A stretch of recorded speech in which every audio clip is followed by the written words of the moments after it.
no idea.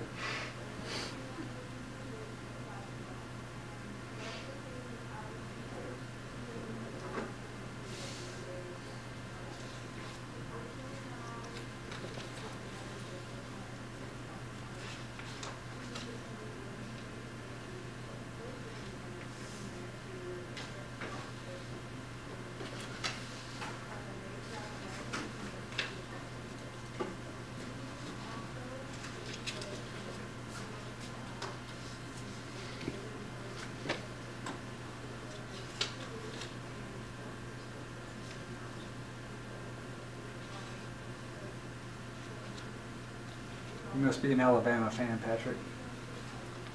Off and on. I have different tendencies. You got the A and an elephant up there. And then the season. I'm glad you're not. That could be a topic in itself, the recognition of the symbols and the letters. Absolutely. Since I didn't see them. Thank you.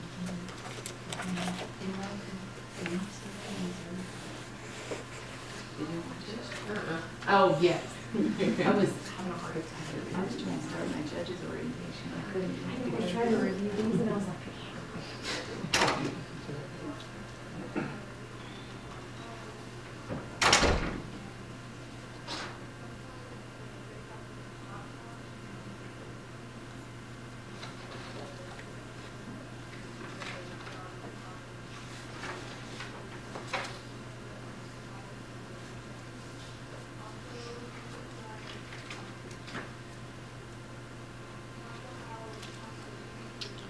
okay, ladies, are y'all ready for him to get started?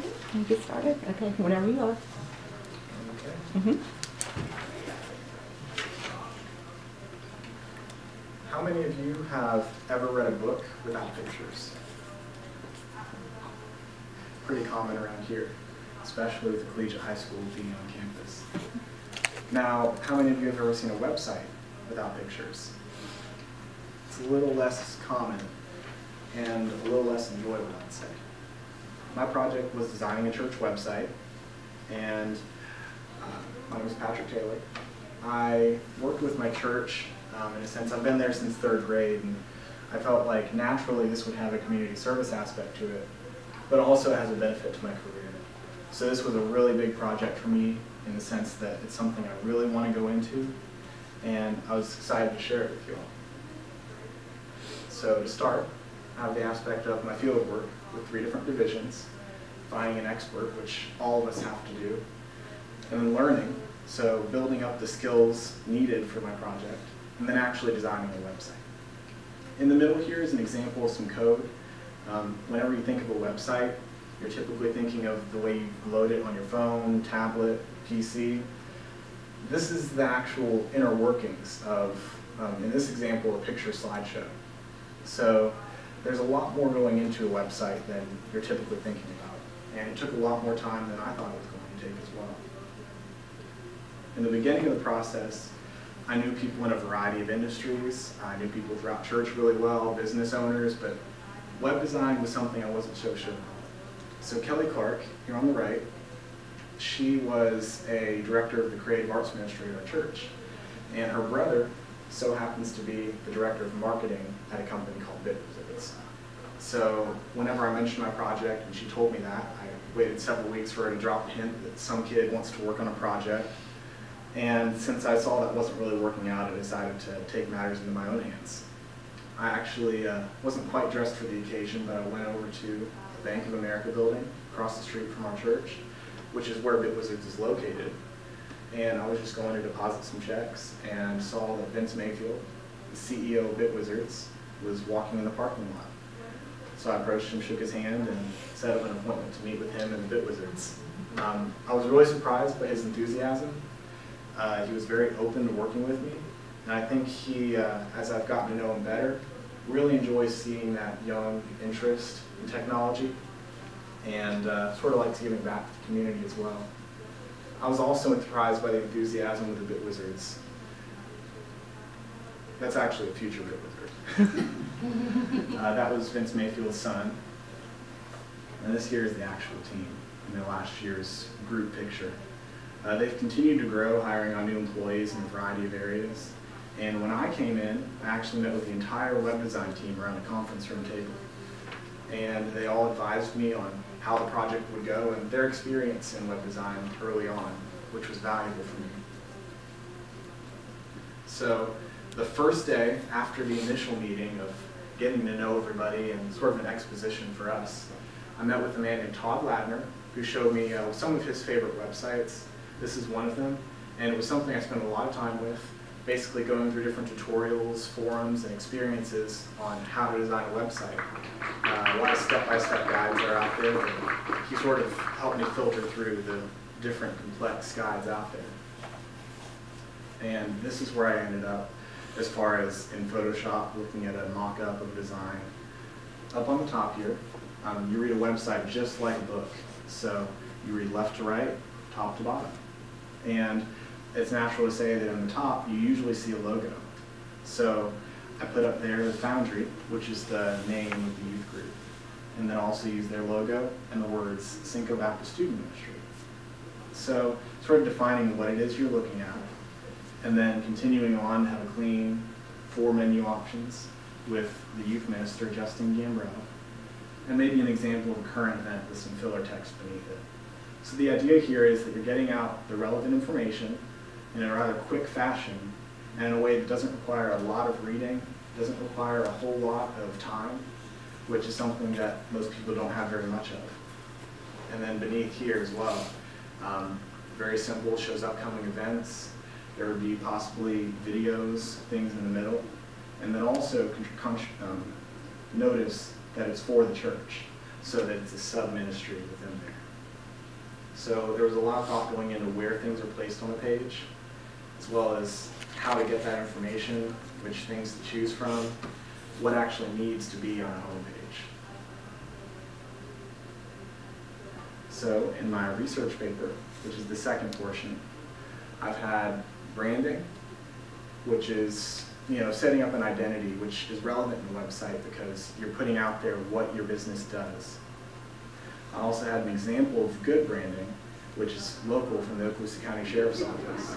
And then how all of this is really a rapidly changing environment with new devices, new users, and a variety of technologies that are sweeping across the market. So in branding, in my research paper I discussed how early in the 1900s, there were obviously a lot of railroads and it was a growing industry. And they really pushed the idea of railroading as the primary means of transportation. As new technologies came along, like cars, planes, more advanced boats, railroading kind of went by the wayside. And I think the issue with those companies was that they defined their industry as railroading rather than transportation. So there's sort of an idea that you need to be looking at what your real market is and how that applies in a web presence. So the positive example is the Okaloosa County Sheriff's Office. My interview source was with Michelle Nicholson, who is the Public Information Officer of the Okaloosa County Sheriff's Office. And she told me that they actually use things like Facebook and Twitter for different reasons. So for example, on Twitter, they put out rapid updates about what's going on in the community. Maybe there's a roadblock, some sort of event, looking for someone in the area, missing children, things like that.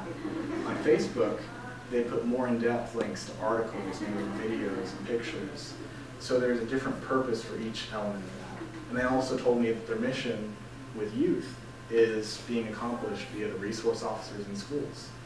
So it was neat to get that perspective of an actual leader in the community doing this kind of work. And then of course, that rapidly changing environment. With responsive design, today you have smartphones, you have tablets, and you have a variety of other computers, and it's changing every single day. So with the website, it was a big deal to see what it's going to look like on a smartphone versus an iPad or maybe an Android tablet or a desktop or even a full screen TV. So it's limitless. You can't just design for each individual device. You have to have something that responds to different ecosystems. So as a part of that whole process, I learned a great deal. And I've really enjoyed the Capstone project. There were three main things I would like to focus on. One was the time management, which everyone talks about. Also, I put research and development, creativity. What I mean by that is essentially having the ability to look through complex guides, complex problems, and see what they're trying to tell you in a rather efficient manner. In a variety of disciplines, I mean that web designers aren't just web designers. They are out in the community, they're talking to business owners, and they're also interfacing with other professionals in their field. So with time management, in the classical sense of deadlines and things that are due, I learned a lot. But there's another aspect to this that people aren't thinking about usually, and that's the time it takes to load a page. You know, in field work, I found that not only are people limited in their time for deadlines and things like that, but if you're trying to present something to them, you only have so much time to work with. So it was huge to see, you know, the size of files on a web page, for example, how long it takes them to read something. There have to be visual aids in place to help that whole process. Then also complex problems. I was able to look at things that were in hundreds of lines of code, sort of like Jacob spoke about, but there were, you know, books on things, pages and articles, different authors. And that's a huge thing in researching on any genre, but in researching in this area in specific, or any technical field, you have to be able to pick out what's important, know the trends, and see how to solve a problem efficiently and correctly.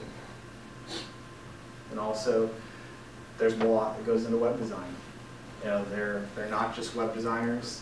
They are dealing with people that are on the other end that don't understand the process behind it. They might understand why they need to design for a cell phone.